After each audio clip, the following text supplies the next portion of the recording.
Paul Salazar from Hilton Hyland has closed over $600 million of real estate in his career. Most recently, he sold Billie Holiday's estate in one day for $300,000 over asking. Congratulations. Welcome, Paul. Thank you, Julie. Thanks for having me. Yeah, so just to kind of get us started, why don't you tell us a little bit about you, how long you've been in the business, what market areas you cover, and how long you've worked in the luxury space? What's up, guys? Paul Salazar. I have a team of about 4 agents total, ops manager as well as a support manager. I've been selling real estate for 17 years. I've been at Hilton Hyland since '09, so a long time here. I sell in the greater Los Angeles area, like Chris says. I don't have a specific market. I live in the West Side in like the Venice, Santa Monica area. But I sell kind of wherever I get clients. I do a lot of prospecting, a lot of cold calls, door knocking, expired, canceled. So yeah, that's my business, and thanks for having me. Yeah, well, we appreciate you all being here and sharing with us around some of your marketing best practices and tips. And so I want to start with thinking about listings, really the luxury listings, and maybe what are some creative or unique ways that you approach marketing for your listings and for your client? We do a lot when it comes to like listings and marketing our listings. Very tech heavy, do a lot of video. So we do a very long walkthrough video with a professional videographer that comes to the property, and I'm on camera. I'm talking about the property, about all the great things about that property. Those videos, depending on the size of the house, are between 7 minutes to up to 12 minutes long. And then we'll like chop up those videos with my video editor, who I just brought onto my team about a year ago. And then we'll make reels that we can post on YouTube Shorts or Instagram, and we can do ads on those as well. What's great about YouTube is that you can do specific ads to a specific neighborhood that are like just straight to homeowners, right? Instagram doesn't allow you to do that. The other thing that we do is that we are always looking for press opportunities for any of our listings. So being here in LA, there's a lot of history with a lot of these homes. So like you mentioned earlier, Julie, that I sold the Billie Holiday estate. So when my client told me that this is a Billie Holiday estate, I said, perfect, I'll get it on Forbes. We got it on LA Times. It's on HGTV as well for that contest for the historical properties. So we're always looking for opportunities to get that property out to the masses. But same with Chris, we do the same thing with the text messages using our CRM, Sierra Interactive, and it's been a great tool for us as well. Paul, you mentioned YouTube specifically, but what other advertising or marketing distribution channels are you using for your listings? LinkedIn, Instagram, YouTube, TikTok. So kind of all the social media channels, because it's free, right? We can run ads on those if we'd like. Again, I don't really run ads on Instagram because there's just like, I can't really focus on a specific area. It's just a bigger, I think it's like a 15-mile radius. But with YouTube you can. But yeah, those are the also email blast, obviously, to the community, agent community. There's a lot of agents out here in LA. I think there's like 20,000. So we have a big email list of all the agents here in LA, and as well as an email newsletter to our big client list as well. Paul, you talked about TikTok. I'm very curious. How do you use TikTok specifically when marketing listings? I'm not big on TikTok. I know that we have to be on there, right? It's just kind of like there's a lot of these different outlets. So I have a social media guy that does all my posting because it's so much work to do that, right? I don't have the time to do everything. So he just posts whatever we post on Instagram. We just post on TikTok. So any of the reels that we make. So I'll do, like I said, if we do like a long form video at a new listing, then they'll cut that long form video into little 60-second little shorts, and we'll make like 5 different shorts on that one long form video, and then we'll add that onto TikTok. I haven't gotten any clients from TikTok yet, but I know a lot of this stuff is like you just have to be posting on it and just being consistent on it as well. And one thing I didn't mention earlier was QR codes. We have a QR code generator, which is like, I think it's like $25 a month, and we're able to have like I think it's like 100 different QR codes. So we make different QR codes for every one of our listings. So when we have our listing flyers, when we have our like property signs, we have like a QR code below that so they can access that, and we can also track how many people are visiting our property website, which has, you know, our long form video, all the photos and all that stuff. Interestingly, on the flip side of maybe TikTok, are any of you using print for your marketing strategy with listings? You know, having something physical to show, especially at listing presentations. Our president David Kramer, he's big on that. You know, so I got that from him. So whenever we have a listing, we always have we always get a really nice brochure made, and we print, you know, heavy stock, soft touch, and make it feel really luxurious. So when we're at listing appointments, you know, we're handing out, hey, I sold this house, and they'll see the nice brochure. And same when you're at open house, you know, when people are coming into the open house and we're able to deliver a really nice brochure. And a lot of these people are neighbors, and they're looking for, you know, they're like interviewing people you don't even know, but they're coming in to see how you're presenting the house. So yeah, definitely that. Again, Hilton Hyland does a lot of LA Times stuff. So if we have a nice, you know, a new listing coming on the market, we'll spend some money on doing a full page ad on the LA Times.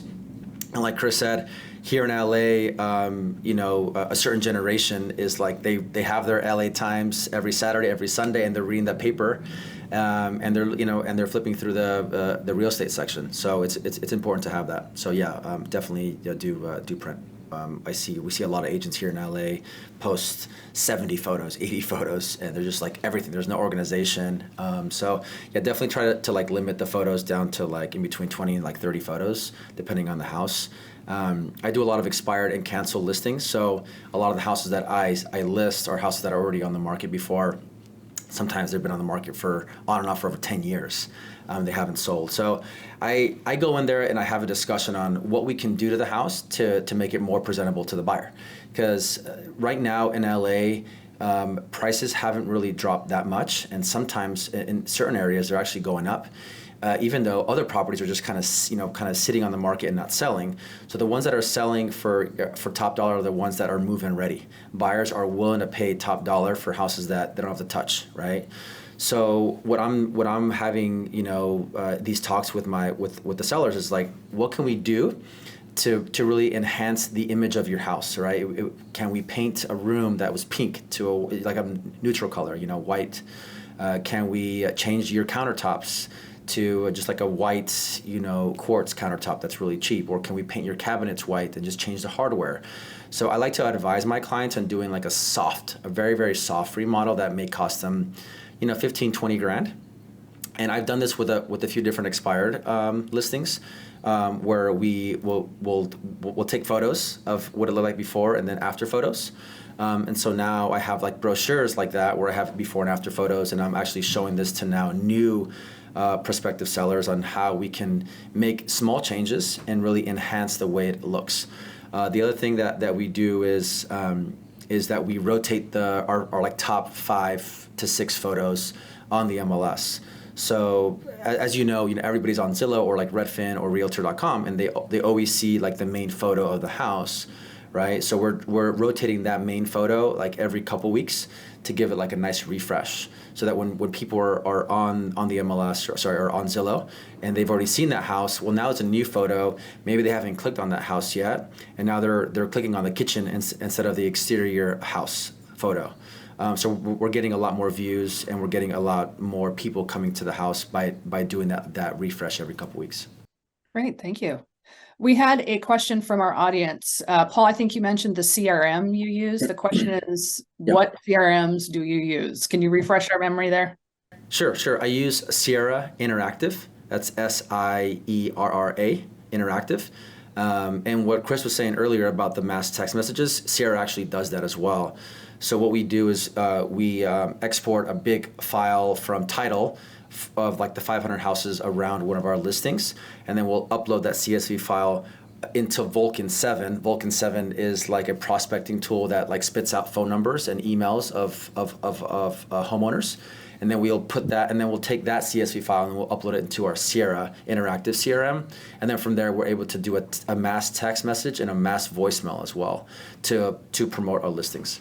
Why don't we switch the conversation a little bit into what you all are doing for marketing yourself and branding yourself? For me, it's, again, just the same as I talked about before, just like being on camera, and it was tough in the beginning to be on camera. I'm being coached by a Tom Ferry coach. His name is Jeff Mays. So Tom pushes a lot of, like, you got to be on camera. You got to be on camera. So any chance I get to be on camera, I'm on camera. Like right now, I'm shooting myself so I can make reels of this recording, so I can put it on Instagram and all that stuff. And I'm having my social media manager actively go out there and add other real estate agents around the United States, especially in areas where there's like a potential referral source, like New York or Miami or San Francisco, right? So I have a lot of real estate agents that follow me. So just doing a lot of video content and just, again, cutting that up and just getting it out there on YouTube. And then when I send out client newsletters, which is once a month, I always post like my latest YouTube long form video on there. So just educating people. So I do, if we're doing a long form video, which I try to do one at least once a week, but it's probably like once every 2 weeks. It's a lot of time. I like to do like a topic about something that's happening in Los Angeles real estate. So like recently we just had the new ULA, which is a new tax, a new transfer tax that's helping homeless here in Los Angeles. It's a huge tax on sales over $5 million. So doing a video on that, and then now getting it out to my clientele base to educate them on how it's impacting real estate and what it means for Los Angeles. You were talking earlier about kind of the height of the market, a year ago, year and a half ago, and how frenzied it was, lots of activity, lots of business happening. And now it's like, the brakes have really come on and inventory is a lot tighter around the country. Has your marketing strategy changed, kind of looking at those two different dynamics? And if so, what have you done differently to adjust? Obviously, it's all about the getting listings. And right now in LA, like Chris mentioned, it's really hard to get a listing. Competition is always tight. There's so many agents out there. There's a lot of great agents, and even though we're with probably the best luxury brokerage in LA. It's like when you're getting interviewed, they're interviewing other top agents. So I think when you're going into a listing appointment, it's really important to be very prepared for that listing appointment, and having everything organized and just ready to really kill that presentation, because every listing will lead to more sales, right? You get buyers off the open house, you get more listings in the neighborhood. So, every listing you get is really, really important. I'm telling my team we have to work twice as hard to make half as much right now, just the way it is. So we're hitting the phones up every morning from 9 to 11. So right after this, I'll be making my phone calls, but my team is over there in the other room making phone calls right now.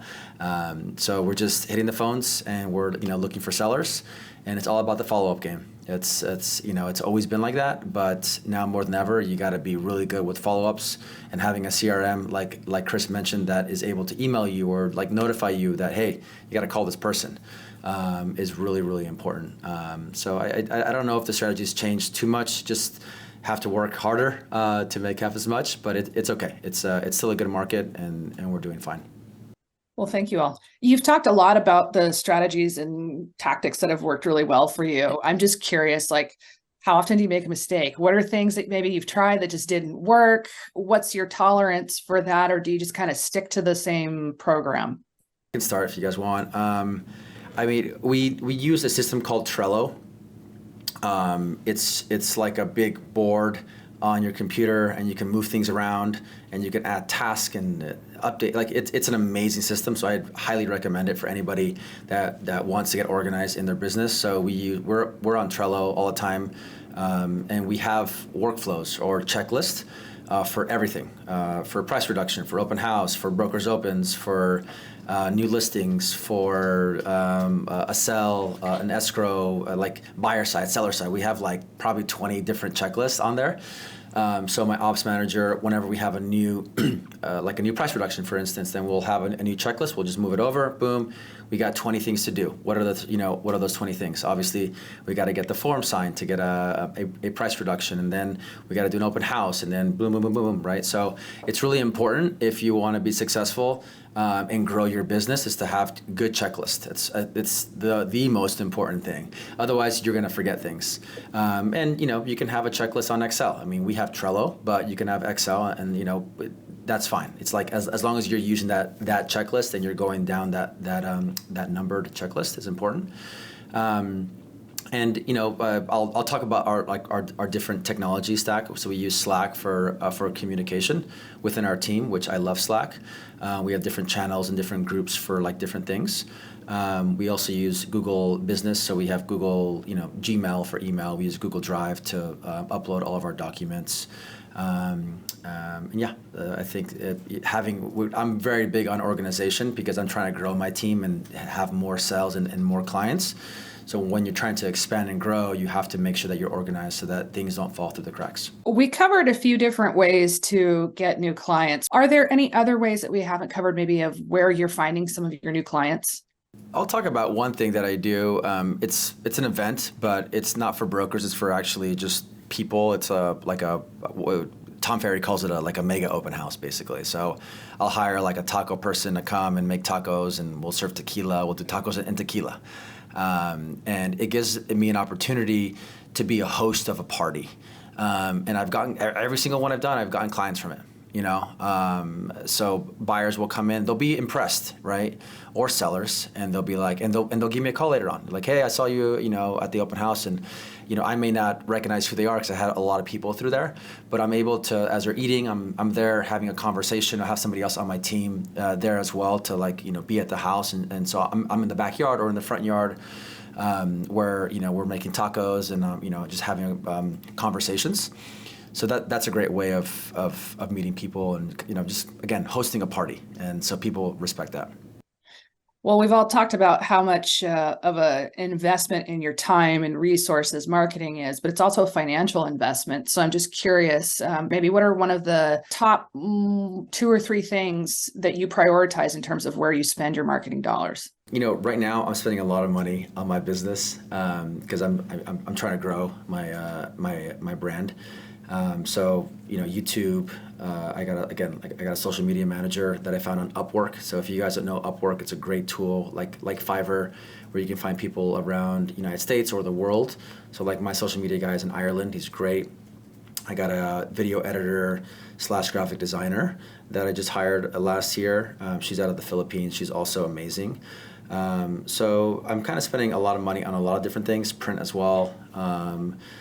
I don't honestly. That's probably the one thing I probably have to get better on is really knowing where the money's going to. But I am really spending a lot of money on my business because I want to grow. So I'm okay with it, and it's a lot right now, but it's okay. I know that I'm kind of growing little by little.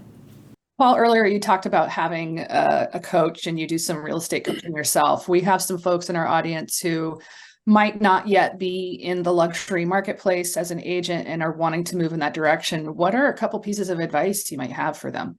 Well, I started selling real estate in Rancho Cucamonga, which is in the suburbs. It's like an hour and a half east of here, with my mom, selling like $200,000 houses. So, I made that switch when I came to LA. I didn't know anybody, even though I lived, about an hour and a half away. I didn't have any contacts here. So luckily I was able to become an assistant with a top producer here at Hilton Hyland. And I kind of grew out of that role and, kind of left and started my own thing. But a great way to get into luxury is get on a team that sells luxury. That's probably like the easiest way to do it. You can become an assistant or, offer help to somebody that's in the luxury space and help them, and they can also help you out as well. Holding open houses for agents that are selling luxury houses, door knocking in luxury areas, cold calling in luxury areas, expired and canceled calls in luxury areas. Just being involved in the community in a luxury area obviously is really important. But you have to kind of immerse yourself. You have to kind of either live in the area or be in that area a lot. It's like if I was living in Rancho and driving back and forth, there's just no way. It's too far away. So I ended up moving out here. But yeah, that's what I would recommend. There's so much noise out there right now around real estate and the perception of real estate, and people using Redfin and for searching homes, and it's so easy and they can get all this information out there. What do they need a real estate agent for? Paul, how do you communicate your value to your clients? Having case studies is also a great way to show value. So we have case studies that we've created on PDF and also print, where we can show the client, hey, and we tell them a story, right? So we tell them, hey, we met this client just like you. They had these objections just like you. We did this, blah, blah, blah, and we were able to get this, right?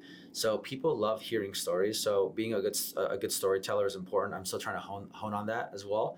The other thing I've done is I've gone through the MLS and I've seen what my average sell price to list price ratio is. And then I take the collective average of the agents in the area and seeing what that is. And what I found is that I can get 4% more, or my average is 4% higher than the average agent, right? So now that's what I promote. Like, hey, I can get 4% more than the average agent. Here are the stats, right? So if you guys have access to that on your MLS, I think it's important to have, because that's like raw data that they can see. But case studies, telling a story that is relatable to them, having a great listing presentation. So like we've hired a marketing person just to do our listing presentation. It was not cheap, but it's beautiful. It's on PDF, and it's on a website called Flip Snack or Flip Stack. It's kind of like Issue, where it's like a magazine on your screen, and you can hold the page and kind of turn pages like a magazine, which is really nice. So I always bring my iPad to a listing presentation, and I can show them that. And I can play videos within that magazine, which is really cool.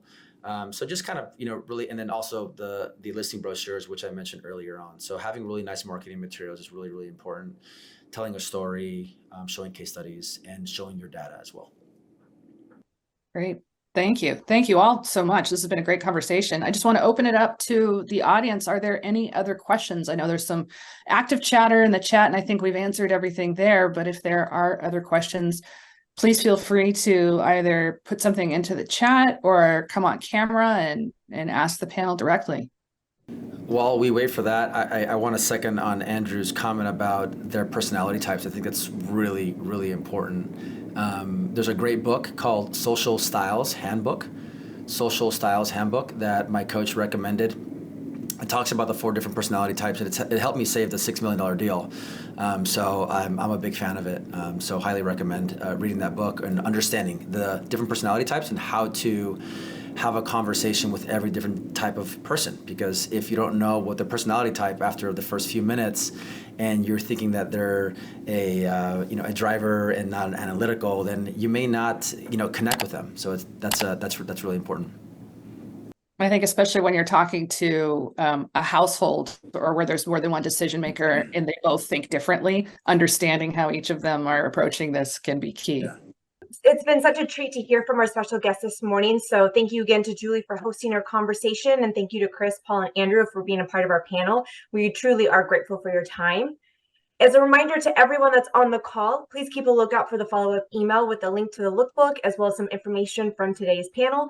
Have a wonderful rest of the summer. And until next time, have a great day. Bye. Thanks so much. Thank you.